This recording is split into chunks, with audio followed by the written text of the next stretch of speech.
Narito ang ulo ng mga balita sa mga oras na ito. Pinalawak na rollout ng bigas na ayuda para sa mga magsasaka at vulnerable sector, pinangunahan ni Pangulong Ferdinand R. Marcos Jr. sa Capiz.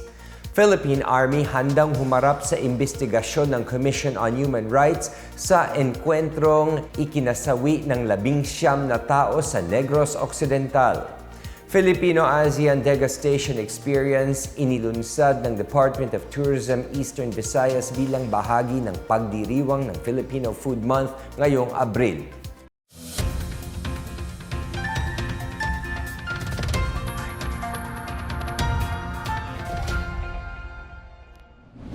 Ako po si William Theo para sa PNA Headlines. Dumalaw si Pangulong Ferdinand R. Marcos Jr. ngayong araw sa lalawigan ng Capiz kung saan namahagi siya ng bigas na ayuda sa mga residente ng Roxas City. Kasama ng Pangulo sa pamimigay ng bigas sina First Lady Liza Araneta Marcos, Roxas City Mayor Ronnie Dadivas at dating Senador Mar Roxas. Nakatanggap ng tig 10 kilong bigas ang nasa 500 benepisyaryo sa seremonya sa ginanap sa Barangay Milibili. Kabilang sa mga nakatanggap ng bigas ang 300 magsasaka, persons with disabilities, solo parents at iba pa. Ginanap ang proyekto alinsunod sa direktiba ng administrasyon sa mga lokal na pamahalaan na gamitin ng tama ang kanilang Local Government Support Fund.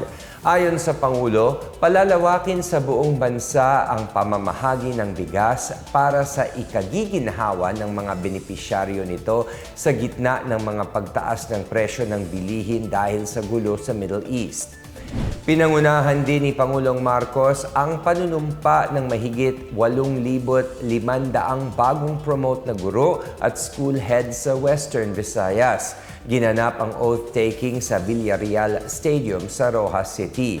Sa isang talumpati, nangako ang Pangulo na tuloy-tuloy na suporta mula sa gobyerno sa pag-angat ng kanilang karera at pagtutok sa kanilang kapakanan. Umabot na sa 79,230 na guro at school head ang na-promote sa ilalim ng Expanded Career Progression System.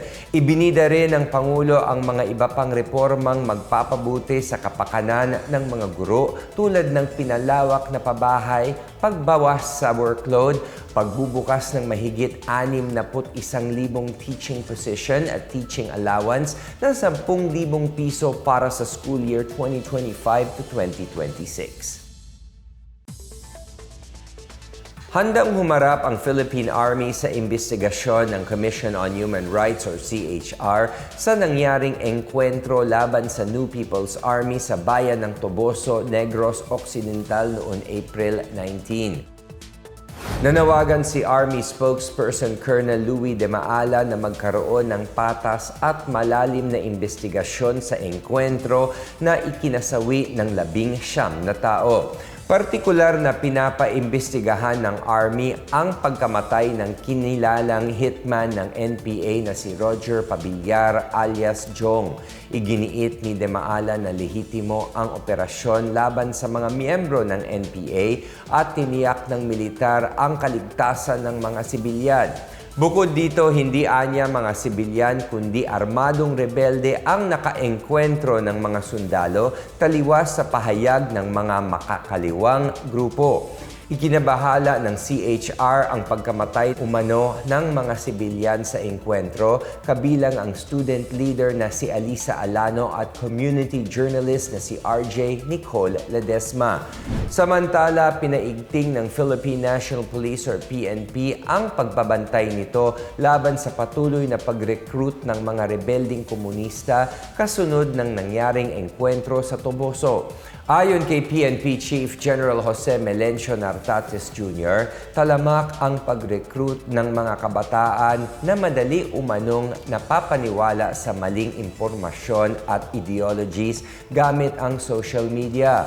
Partikular ding binabantayan ang direktang pagkuha ng NPA ng mga miyembro mula sa mga vulnerable sector at mga komunidad. Iniutos ni Nartates na palakasin ang pagpapatrolya sa Negros Island Region at iba pang hinihinalang delikadong lugar. Magsasagawa naman ang PNP ng information campaign sa mga eskwelahan at barangay para ilantad ang pagre-recruit ng mga rebelde sa social media at mapigilan ang radikalisasyon.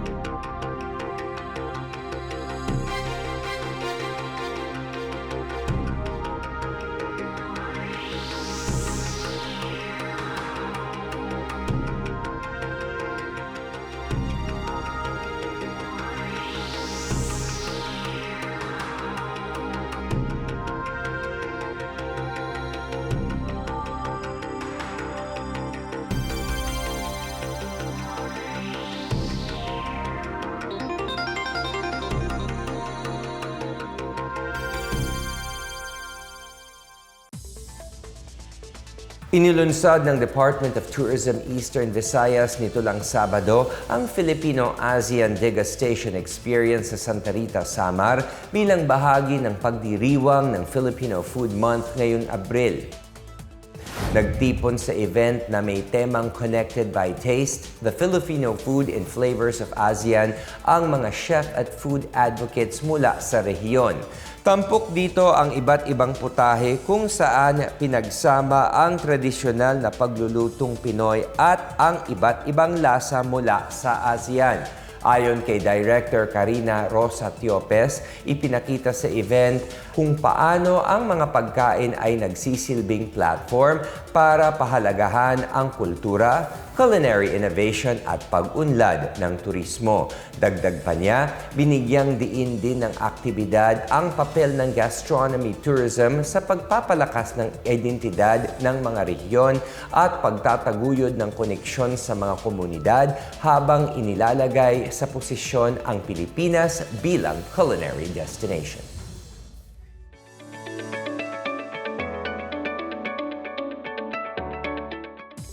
At sa balitang pangkalakalan, umabot na sa 290 na gasolinahan sa buong bansa ang pansamantalang nagsara sa gitna ng patuloy na krisis sa langis.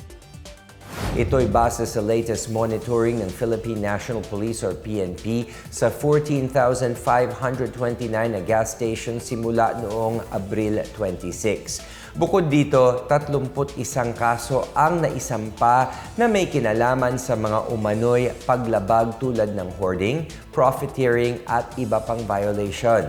77 individual naman ang natukoy na bilang suspect sa iba't ibang rehiyon kung saan naisampa na ang ilang kaso sa korte habang ang iba'y iniimbestigahan o inihahanda para sa pagsampa ng reklamo. Tiniyak ng PNP sa publiko na patuloy ang ginagawa nilang hakbang para matiyak na patas ang fuel distribution, pagsunod sa batas at pagprotekta sa karapatan ng lahat ng mga involved na stakeholder. Samantala, pinangunahan ni Department of Agrarian Reform Secretary Conrado Estrella III ang pamamahagi ng mga tulong sa mga magsasaka ng Masbate. Ginanap ang event sa Nursery Elementary School sa Barangay Nursery kung saan mahigit 180 agrarian reform beneficiaries ang nakatanggap ng iba't ibang suporta gaya ng lupa, pag-alis ng utang at mga kagamitan pansaka. Bukod dito, nagkaloob din ng ahensya ng tulong pinansyal sa pamamagitan ng 148 certificates of condonation with the release of mortgage na umabot ng mahigit 8.5 million pesos. Lagpas 4.6 million pesos na halaga naman ng farm machineries at equipment ang ibinigay sa 8 agrarian reform beneficiaries organization. At yan ang pinakabago at pinakamainit na balita sa mga oras na ito, hatid sa inyo ng PNA Headlines. Para sa iba pang mga balita at impormasyon, bisitahin lamang ang aming website pna.gov.ph o ang aming Facebook at X account na Philippine News Agency. Mapapanood din ang PNA Headlines sa pamamagitan ng link sa website ng News and Information Bureau, sa ilalim ng PNA News at sa YouTube account ng Philippine News Agency. Ako si William Theo at ito ang PNA Headlines, naghatid ng mga balitang nagbubuklod sa bagong Pilipinas.